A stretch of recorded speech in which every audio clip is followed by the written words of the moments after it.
Welcome back to Beyond the Scoreboard. In our last episode, we started with an empty gym, an empty office, an empty whiteboard. And before discussing offense, defense, recruiting, or practice plans, we only ask one question. What are we trying to build?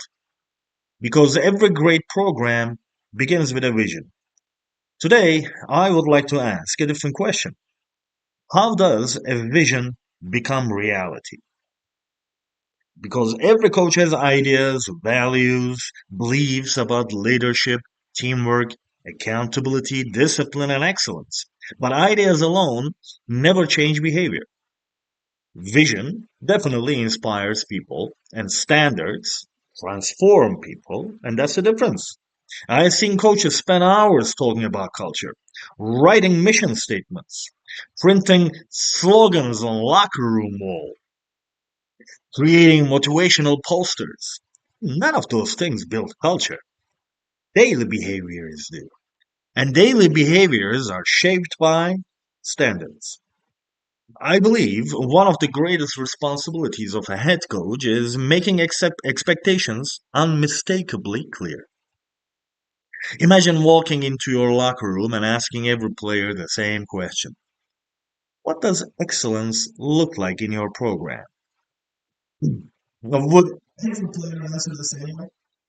Would every assistant coach, would every athletic therapist, would your managers? Because if everyone has a different answer, your standards aren't clear enough. Leadership begins where confusion ends. That's why standards matter. Not because they make athletes easier to manage, but because they remove uncertainty.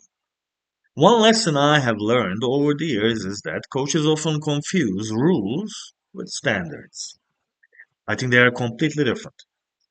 Rules regulate behavior, standards shape identity.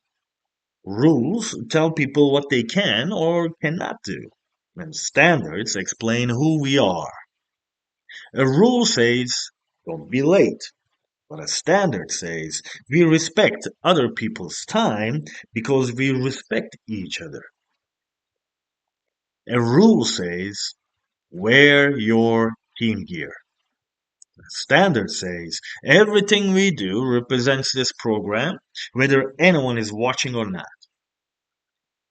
A rule says, don't argue with officials. Then a standard says, we respond with composure when the game becomes emotional. One focuses on compliance, the other develops character. And character has always interested me more than compliance. Because coaches aren't simply preparing athletes for Saturday afternoon. We are preparing people for the next 40 years of their lives. And one of the greatest myths in coaching is believing discipline is something you give to players. I don't believe that. Discipline is something a program creates. When standards are clear, discipline becomes predictable, not emotional. Imagine correcting a player who arrives late.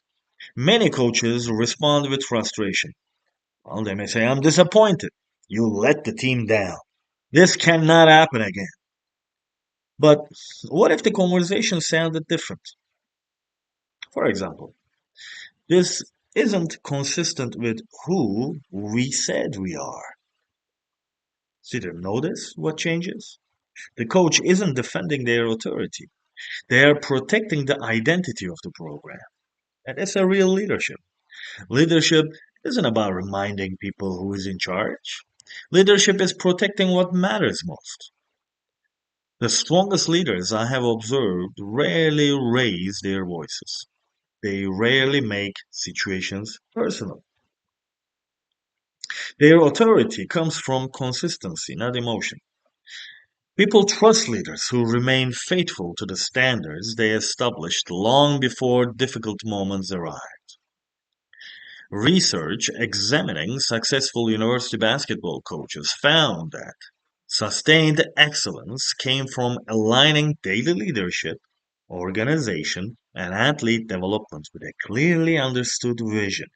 rather than consistently reacting to circumstances. Consistency builds credibility, and credibility builds trust. Trust isn't created during championship celebrations. Trust is created on ordinary Tuesday afternoon when nobody's watching, when the score doesn't matter, when doing the right thing is inconvenient. That's when standards become real. And one question I consistently ask myself is this: what what is today's practice teaching besides basketball? Because every practice teaches something. How you begin practice teaches punctuality. How coaches speak to one another teaches respect. How players respond after mistakes teaches resilience. How the bench reacts teaches humility. And how leaders treat the last player on the roster teaches character. Nothing inside a program is neutral. Everything teaches, whether intentional or not. Now, Canada Basketball's coaching philosophy reminds us that development occurs through consistent daily experiences rather than isolated moments. Athletes grow because of the environment coaches intentionally create over time. Now, programs grow the same way. One conversation, one correction, one decision, one standard at a time. And that's why I don't believe culture can be created directly. Culture is the natural outcome of standards consistently lived. When standards stop requiring reminders, they become habits. When habits become shared, they become culture. And that's exactly where we are going next. Before we finish today, I would like to leave you with one challenge. Don't write 20 standards, just write five. Five standards for your program that will never compromise.